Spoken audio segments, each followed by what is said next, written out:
మన జాతీయ జెండా గురించి కొన్ని విషయాలు. మన జాతీయ జెండా త్రివర్ణ పతాకము.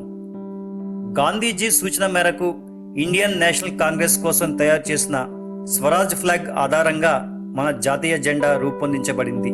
దీనికి రూపకర్త మన తెలుగువాడైన శ్రీ పింగళి వెంకయ్య గారు కావడం మనకందరికీ ఎంతో గర్వకారణం. జాతీయ జెండాలో కాషాయం, తెలుపు, ఆకుపచ్చ రంగులు 3 సమాంతర అడ్డపట్టీలుగా ఉంటాయి. పతాకం పొడవు, వెడల్పులు 3:2 నిష్పత్తిలో ఉంటాయి. మధ్యనున్న తెల్ల రంగు పట్టీలో గాఢ నీలం రంగులో అశోక చక్రం ఉంటుంది. ఈ చక్రం అశోకుని సారనాథ్ స్తూపం నుంచి గ్రహించబడింది. ఈ చక్రంలో 24 గీతలు ఉంటాయి. 1947 జూలై 22న భారత రాజ్యాంగ పరిషత్తు మన జాతీయ పతాకాన్ని ఆమోదించడం జరిగింది.